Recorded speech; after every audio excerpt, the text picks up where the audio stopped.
Hello, welcome back to another single malt review. As usual today we've got something a little bit different and a little bit special. Tim. Well, it's certainly a little. It's only 7 years old, but I think this one's actually rather good for young whisky. And what it is a Bunnahabhain by Douglas of Drumlanrig, which is a Laing brand. I believe it's a Hunter Laing brand now, but it's all gotten terribly complicated since they split up, so you practically need to hire a private investigator to know which is owned by which brother, but anyway, I'm fairly sure it's Hunter Laing. And so, in that case, this would now be the sort of second label to what's now the Old Malt Cask range, I believe, as opposed to the other side of the family, which is Old Particular, and secondarily the Provenance whisky. All perfectly good whisky brands. Now, this is a single cask, but not at cask strength, 46%, but unchill filtered, uncoloured, which is the main thing. It is, of course, from Islay, and it's a refill hogshead. So, Are we expecting big sherry flavours? Lots of I'm not, because though it could be a bourbon or it could be a sherry, what we can see from this is a very pale colour. it is very much a refill. So this is on very much, it's probably its last fill, I would say, because this is looking fairly neutral colour-wise. So probably third fill, maybe even fourth fill.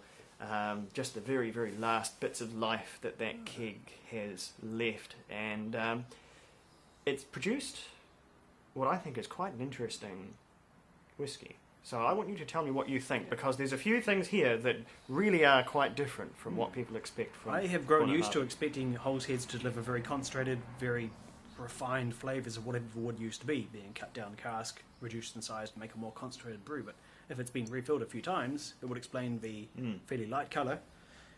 Bunnahabhain, one of my preferred Islay whiskies. I'm not a huge fan of enormously over-peated whisky, and Bunnahabhain is always very light on the peat, but very big on the other flavours too, so I'm keen to see how it goes.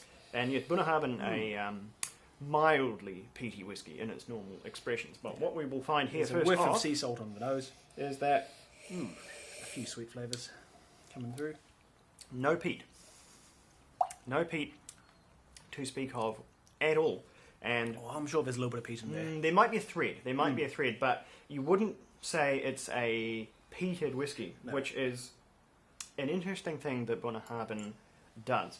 Although Bunnahabhain they produce peated whisky in their house blends, they put it together by making very heavily peated whisky and unpeated whisky, and that gets mixed together. So once you start getting into the single casks, that process obviously has not taken place, and so what you can end up with is these lovely mild, completely or very close to unpeated Bunnahabhains and furiously, intensely peated ones before they've been blended back together, and I think it's quite interesting. So I'm picking quite a lot of peat on the flavour from this one.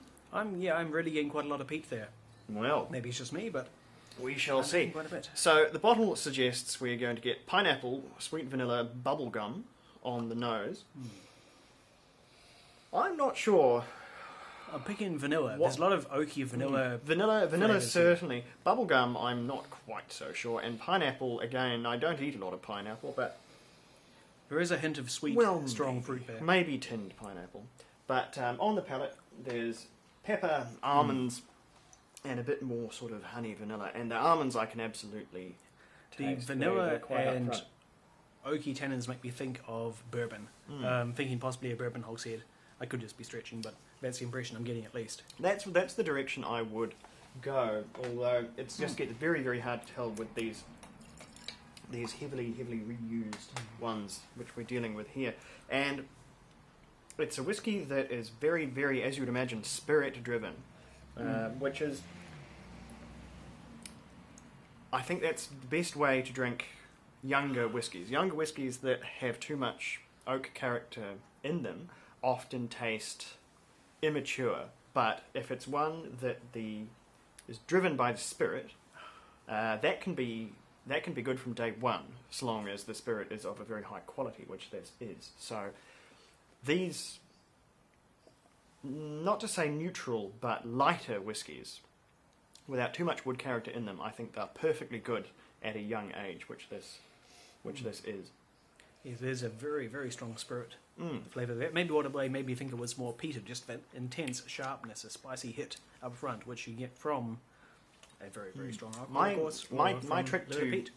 finding whether or not there is peat in a particular whiskey, if you want to try this at home, is once you've finished your glass, let it sort of begin to dry out, and then sniff the glass afterwards. And that's the point where any peat that's there will make itself most evident, at least to my nose. And so that's, you'll taste some whiskies, especially in a lineup, that you won't think have peat in them, but then you'll go back to them, smell the empty glass, and suddenly it'll be there. So that's a good way of determining whether there is just that thread of smoke in there or not, because it can be very hard to tell when you're dealing with it. Altogether more scientific than my usual approach, which is pop the cork off, have a smell, and if I feel like I've been assailed with a bag of potting mix, there's probably peat. That way works too. So yes, this one. There you go. You see it. That's impressively oily character. You see it turning with that little bit of water I put in. That's quite opaque now, so there is quite a lot of good gone very natural cloudy, oils leaving left thick, over in almost there. stalactites of oil clinging down the sides of my glass. It's very laden with all kinds of chemistry, which I forget the name of. There's a lot happening in there for a fairly young and fairly pale coloured whiskey. Yes, indeed. And as for scores, I think this is a good whiskey, and it's an exceptionally good value whiskey, given what I paid for this one, which was not a great deal. I think I will probably give this one a 7. I think it's exceptional quality for its age, and definitely a 7 for me. Bunnahabhain have never disappointed me, and they've continued that fine trait here. It's a well-selected, infinitely bottled whiskey, and it's just very nice in its own right. Full of honey and nuts, full of a young, fresh spirit, full of this interestingness. It's easy 7.5. So there you go. Doesn't have to be old whiskey to be good whiskey. Keep that in mind when you're exploring the shelves of your whiskey local. But for the meantime, this has been the Single Malt Review. We'll have more for you shortly. Slanja.